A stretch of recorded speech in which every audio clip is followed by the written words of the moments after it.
Dear Holy Father, Pope Francis, I ask for you to send your blessings upon me and my family. We need your help. There's a systemic issue here in the United States of America involving bishops not doing their jobs properly and children being abused. And I'm very concerned about my own children. There's naughtiness going on that involves very serious matters. I'm talking about unresolved incest and active homosexuality in the family that I married into, and it was kept secret until years and years after I was involved in being married in the family. I need help properly addressing the matter. This is also going to President Donald Trump of the United States of America. I talked to about 7 police officers within the last week, and I was advised to address my matter, to escalate it to the President of the United States of America. I was like, yeah, right, how am I supposed to contact the President? So he recommended I write a letter, which I intend to do that. I'm also addressing this message to His Excellency Bishop Jeffrey Montfortin of the Roman Catholic Diocese of Steubenville, Ohio, which is where the epicenter of this problem is.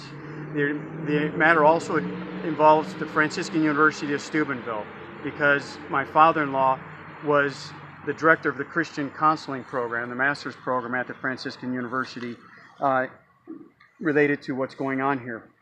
So this message is also to the mayor of Steubenville, Ohio, USA, Mayor Jeffrey Barilla, B-A-R-I-L-L-A. And this message is also to Police Chief McCaffrey in Steubenville, Ohio, and to Jefferson County Sheriff Abdalla, A-B-D-A-L-L-A. I need help. How does a grown man ask for help? I've had the bottom ripped out of my life in 2012. I was in a very deep spiritual situation, and I can prove that what happened was real. It wasn't a mental illness. It was real. And labels are being used on me to keep me away from my children. And the police know that I don't qualify as being a dangerous person. But yet that's what's being used to violate my rights.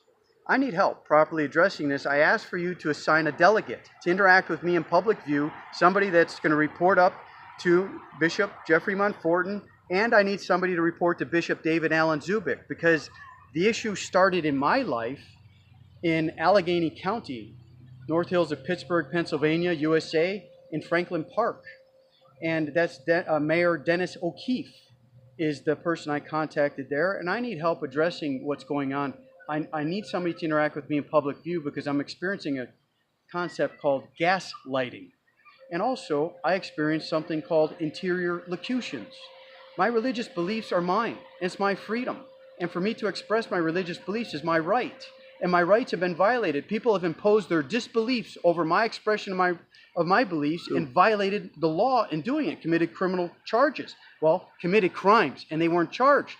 Dr. Andrew Rezzo is the point of this. He's the center of the circle. This would have never happened in my life. My children would not be in the danger that they're in now if it wasn't for Dr. Andrew Rezzo manipulating my Catholic wife to lie about me. Then my own father told me about a week after she did that, he said she wasn't going to do any more. She told us she's not going to say any more. It was gross what they did to my wife. I think of the movie Braveheart, where a marriage was desecrated, and a man saw his own wife killed, slain right in front of him, and he couldn't do anything about it. My children are hurting, and my wife is caught in a series of lies that we need help properly addressing. I keep telling her it's the truth that will rescue us, and I'm convinced that it's something that she did before I met her. We need to address this. There's active homosexuality and unresolved incest in the home that my children are being in without me there to present, and I've noticed warning signs. In 2016, I reported them. I also noticed them in 2018. I noticed something. And I experienced obstruction of justice in my life in addressing this. On the 45th anniversary of Pearl Harbor, December 7, 2016, I called and I left about a 40-minute recorded communication. I didn't leave it. I talked to a woman and told her my concerns. And I had a woman from Residential Care Services, a social worker, witnessing me do this phone call and do the recording. I never got a follow-up call. No follow-up to me about what to do next. In fact, I got arrested on Ash Wednesday 2012 for yelling for help inside an attorney's office. I called 911. My government is involved in lying about me, and I can prove it. I have an invention, and Your Holiness, it's for you. I give this invention to you. It's in the box. Our solutions are in the box that we all live in. And it's those who profess lies are those who are loyal to the father of lies. I have an invention to address this. So please provide me a delegate to interact with me in public view to address the corruption in our justice system in the United States of America, inside my own family, the Coniker family. My siblings are being naughty. They know the truth of the matter. Something very serious happened in my life. My rights didn't go away. I need help properly addressing this.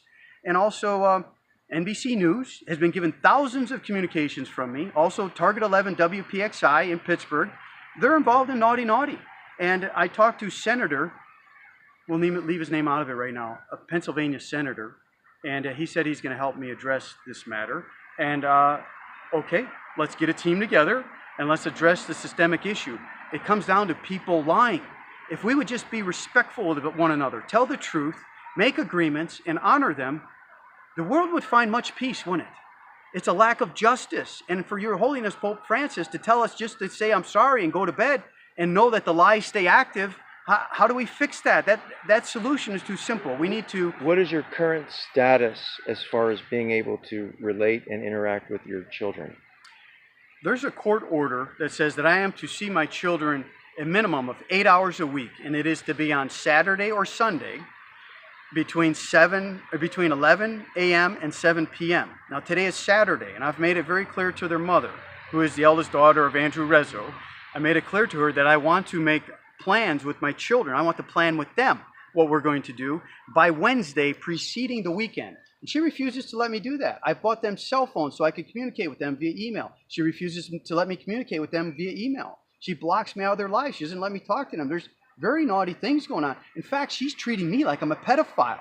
And her grandfather, Rezzo Cox, went to the grave never apologizing to his daughter, Donna Marie, for having sex with her when she was a teenage girl, and his own mother, her own mother, his wife, looked the other way while she was doing that. Now there's active homosexuality in that family. These unresolved matters are affecting my children, and my children are being taught how to lie. In my own presence, I see the mother lying about me, and in lying in situations my children are observing.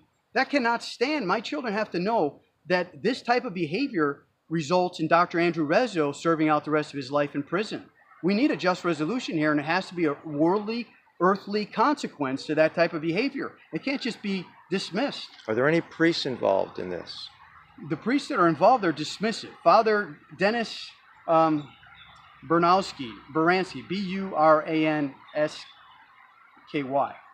He is the pastor of the Assumption Church in the North Hills of Pittsburgh, in Bellevue, Pennsylvania.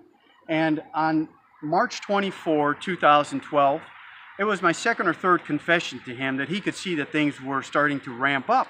The Holy Spirit was moving in me. There was a crisis going on in my family, and the Vatican sent a text message, not text, no, the Vatican sent a fax message to my brother Robert and my sister Teresa.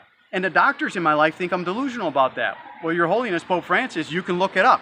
A cardinal from the Vatican sent a fax to my brother and my sister, and after that fax was sent, all hell broke loose in the Coniker family, and my mom got involved. And my mom's deceased biologically, and I'm convinced that it is her that has stirred my spirit. My soul has been stirred, and I'm in harm's way, and I need help. I need help in the truth. Whatever the truth of the matter is, let's get it on the table. Before my father died, on Independence Day, 4th of July, 2018, he told me, let the truth prevail. And I believe he meant that.